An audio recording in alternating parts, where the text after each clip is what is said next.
Great second half. You guys really got going on the offensive end. What did you like from that half and how you guys got it down there?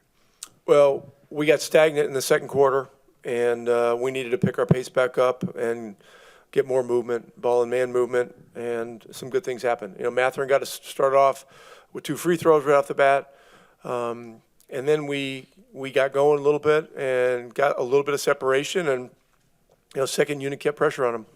The last 2 games, you guys have taken 39 more shots combined than your opponents. How much has been the focus of that possession battle and what it's meant for you recently? Well, I talk about the possession aspect of the game all the time. Just as simple as putting 2 hands on every ball, rebounding with 2 hands, putting eyes on somebody. We had a couple of uncharacteristic turnovers early in the game, but we had a very low turnover game overall. So, 7 turnovers or 8 turnovers, and they got some points off them, but it's still a low number. And the rebounding was good, and we were able to make them pay when they went small. Myles did some great things around the basket.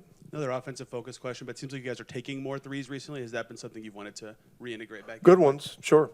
Yeah, we want good ones. I think another thing, I think it's important to point out, Matherin in the last couple games is really playing a high level of efficient basketball. He's taking the right shots. He's working at defense. He's timing up drives. He's been patient and disciplined, and so this is a young player that is realizing the importance of efficiency, and he's doing some really good things right now. This is obviously kind of true across the board, but I mean, how much do you think you're seeing connectivity out of your first unit in particular? I mean, those guys, it seems like as a group, have been very efficient offensively in terms of moving the ball and finding each other. Just what do you like about just the way they seem tied together? Yeah, it's we've had a good run here over the last 2 weeks, whatever it is, but it's constant work to maintain, and it's constant reminders. And look, the second quarter, we were hunting matchups a little bit, and we just slowed down and got into playing one-on-one. That's not our game. And so, one-on-one at the end of the clock, that's one thing. But we need to create problems early and in the middle of the clock to get great shots as best we can. And we got to wear teams down. We got to wear teams down with our depth. And so second half, we did a much better job. We didn't have enough pressure on them in the first half. What do you like about Myles in particular? Obviously, he goes down for a little bit with the injury. Was questionable to return for a minute. It looked like he probably really made a point when he got back to make an impact there. Just what do you like about what he did on both ends? Myles is playing with a lot of patience and discipline, and like Matherin, he's playing a very efficient game. He's going to his strengths. He understands when teams put a small on him, he's going right to the rim, and he's punishing them. And he had a great run of that in the Boston game. Did some good things in Miami, and then tonight, some of the finishes and dunks, and he had a really big tip in at one point in the first quarter or in the second half that was really big. I want to go back to Matherin real quick. I mean, just how much are you just seeing a sense from him of how he fits and how he can make things come together again on both ends of the floor? Well, he's becoming a player that fits, and he's working at it.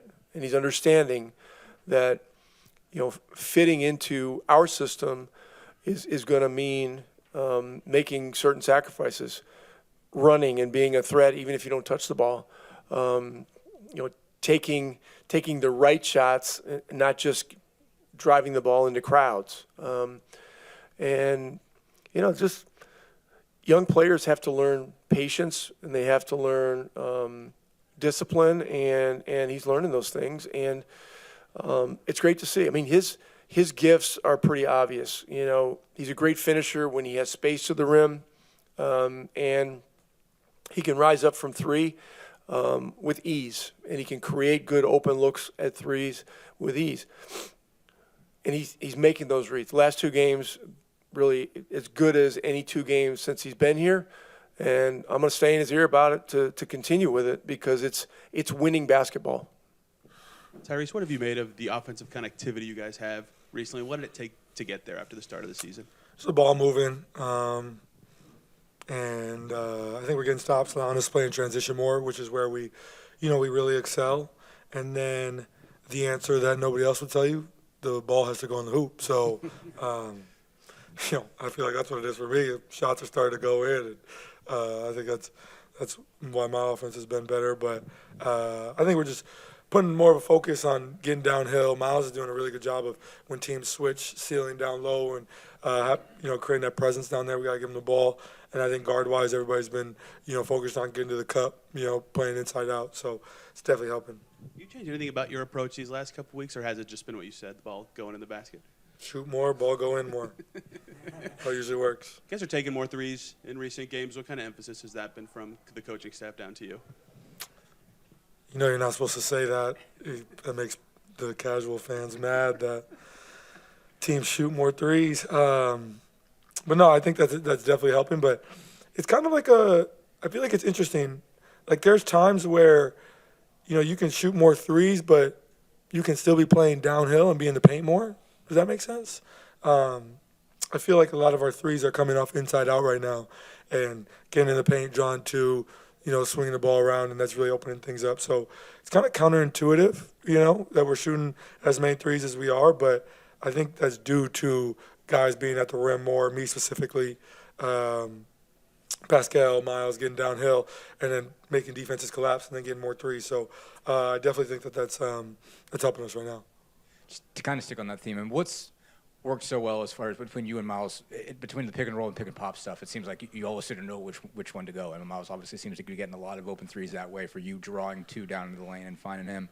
Just what's made the chemistry as good as it's been recently in terms of those actions and working out? Obviously, always worked out for you guys, but what lately? I think just constant conversation and then the growth of our relationship. I mean, last year we led the NBA in pick and roll scoring between us two. And I think we just have a feel for each other. I think naturally he's a guy who, pops and gets so many threes that, Myles is a guy, sometimes we have conversations, he's like, what do you want me to do? I just tell him to roll, because naturally he's going to feel it out and understand when it is time to pop, So it's just constant conversation between us two, and LP has been really big in helping our chemistry and helping our pick and roll, as well. But I really think, with teams switching down the line more, which is where the NBA is heading towards, Myles is doing a great job of getting down to the paint, sealing, drawing fouls, and that presence down low has really opened things up for us. Rick made a point of pointing out Ben Matherin's play and how well he's helping you guys connect. I mean, just where are you seeing the growth there? Obviously, we've talked about this all year in terms of him taking the right shots, making the smart, quick decisions as far as getting downhill, and also just giving you defense and rebounding. I mean, how is he kind of connecting things together with things the growth that he's making, I guess? Yeah, just playing the right way. He's our high for us and plus minus. He's just playing the right way. He's a scorer by nature, so, those are going to come. And we just try to give him the ball in space and let him attack. He does a great job of drawing fouls and getting downhill. Obviously he wasn't with us last year during our run. And, I know we're excited and he's excited to be on the floor, that he is on the floor, because I think that all of us have, learned to put together some more, winning habits. And, I think that's coming along for him. And I think him playing is the best teacher. And, he's just learning more every day, learn how he can impact winning for us. And he's doing a great job. Remember the end of last year, beginning of this year, you talked about the importance of the possession game, of both the combination of offensive rebounding and also cutting down turnovers. Obviously tonight, big, edge for you guys there. Just how important was that piece to it? How much do you think you guys are seeing some improvement there of both getting really good ball security, but also, attacking the offensive glass more? Yeah, I think early in the year we were really struggling taking care of the ball, and that's an area that we have just done very well naturally, I feel like. And when we were struggling early in the year and we got the practice time, during the in-season tournament run or during the in-season tournament finals when we got to have some practice time, a lot of our emphasis was just on taking care of the ball, kind of doing some elementary stuff in terms of outlets and when you do get a steal or a loose ball, putting eyes on who you're passing it to and, getting the ball in space. And but I think that's been really good for us. And, I think it starts with me as a point guard, just trying to take care of the ball better. And I think it just flows down the line. But we're doing a great job taking care of the ball. And when our turnover numbers are low, if we get to play 24 seconds in a shot clock, I like our odds. The more shots we take, I feel like the more that will go in as well. So, we're definitely – it's been a big emphasis of ours to take care of the ball as of late, and it's working. Tyrese, tonight you had some good finishes at the rim. What was on your mind when you are navigating the paint? Are you reading the defense or is it just instinct taking over? Yeah, it's a good question. I think that when I do get downhill, I'm a pass first guy, so sometimes I'm getting downhill and my mind is telling me to pass, and by the time I make a pass and I go watch the film after the game, and it's like I have wide open layups. So just trying to be aggressive, getting downhill. When I'm attacking the rim and drawing fouls at the rim, making layups, getting to the rim, it opens up everything else for me to get guys the ball in space and get them to make shots, puts pressure on refs to call fouls. And, numbers don't lie. When I'm in the paint more, we win more. So definitely an emphasis of mine. Thank you. Yeah. Myles, how's the calf first and foremost? I'm good, man. I think that it was just more than anything, I was being overcautious or precautious than anything. Got some of the best trainers in the world on our side. Carl Eaton, he got me right. Was able to go back here and just, do a little treatment on it and get right back in the game. What have you felt of the offensive flow of the team, in particular the starting five, the last couple of weeks? Everything starts with our defense. When we can get out and run, it opens up everything for everybody. I think that you see a couple shots go through that makes you defend even harder. I think it's just human nature at this point. And then I think, we know how high-powered our offense is, but we know we're a much more effective team when we defend. You had a couple of plays that got you amped, blocks, dunks in this one. What do those kind of things do for you in the course of a game, even when you don't touch the ball, but you can get those and mixed in? Yeah, they're momentum shifters. I think that, to get our team going and whatnot, those plays matter, especially the blocks. I think it gets the crowd into it, gets our bench into it, and just, it's something I've done for a long time, so it's going to continue to do. Obviously, you and Ty were one of the best pick and roll, probably I think the best pick and roll combo in the league last year. What's particularly picked up over these last two? It seems like you've got a lot of space when you're popping, but a whole lot when you're getting downhill in the roll. Just how well is that chemistry working together, and why has it been so successful the last two? Yeah, I messaging Tyrese earlier, and the coaching staff mentioned to him, is just to get downhill. When he is able to come off that screen instead of bouncing out, they're stepping back. When he's able to take that step downhill, it forces the defense to have to either commit to the ball or commit to me. We're both, like I said, it's a dynamic duo. You got to pick your poison at that. But when he's not as aggressive, or if I don't get a good hit on the screen, it's just not as effective. So it's a tandem, it's a two-man job, and I think we're starting to get a little more chemistry with it, especially with the roles as well.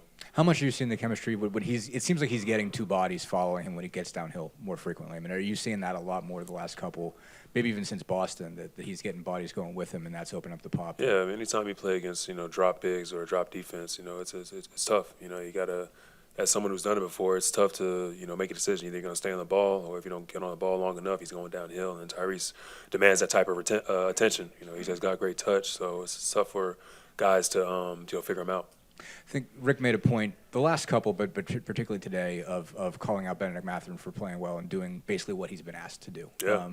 How are you seeing that exactly, and how important is that when he's connecting that way and playing that way? I'm not surprised, man. It's just maturity in this league, maturity in this game. I think that Ben he's such a killer, has such that killer instinct that he feels like sometimes he has to take it on all himself, or he can do it all himself. And I think what he's starting to realize is that within the flow of our offense, you're going to get the looks that you want. You're going to get the shots that you want. You just, even myself, I fall victim to it. I get a little shot happy sometimes, or I'll put some shots up that I feel are better than what the offense has. But, he's starting to see it that when he picks and chooses spots the right way, the game will pay his dividends to him. So a lot of maturity on his part. I think he is figuring out, and he's someone that is very important to us. Myles, you spoke to the defense. You guys have won 8 of your last 11. What's been key to this recent stretch of success? There's a multitude of factors. I think we're starting to care more. I think that we went through a stretch last season where, we kept on saying the same thing. Oh, we got to defend. But I think now we're kind of putting those words into actions. I think that, guys are going to make tough shots. It's a shot-driven league. There's some great players out there. But if you can limit, those shots, or limit the great attempts they get, it makes all the world of difference. As if you got someone like, Kevin Durant, what he had tonight. Kevin had 25 points. Last time he played me at 40-something. If you can limit that 40 to that 25, or whatever the case may be, you're starting to make more way for yourself. Myles, you've moved into the top 50 in NBA history in block shots. You passed Tyson Chandler on the all-time list today. What's it mean to you to be in the top 1% of shot blockers in the history of the league? I want more. You know, what I mean, it's a dope feat, man. But I'm not gonna stop there. You know, I think it's it's cool to look back and look at some of your accomplishments, but I still have a long way to go. You know, I still want to continue to keep making my imprint. You know, I think that just leave a legacy behind and continue to keep going. You know, just while I'm in this uniform. Kind of want to go off that question on Ben, but it seems like this entire starting five, everybody kind of gets what their role is now. Yeah. I mean, to what degree is that a big part of what's clicking with this group? That sort of everybody sort of knows how they fit and how everybody else fits. Yeah, it took a few games to figure it out, just like anything. You know, I think when you added a new player to the starting lineup, that's just going to happen when it comes to Ben. But when it comes to everybody else, I think it's just a matter. I mean, we got a great point guard, like one of the greatest in the league right now. So it makes the game really easy for us. You put the ball in his hands, and then pick and choose your spots. You're gonna be able to go. Pascal is one of the better one-on-one players in this league. He picks and chooses his spots. I know I get in and start being one of the better pick and roll, dynamic guys in the league. Drew is just a hell of a one-on-one player and someone who can make plays for people. So, we all can score, and we all know that. Now it's just a matter of, some games are gonna be your turn, some games are gonna be my turn, and you always take what the defense gives you. I don't think it's a selfish thing at all. I think now that guys are, finally settled into the season, and we're in that part of the year where stuff matters more. We're kind of starting to, play a lot more selfless basketball.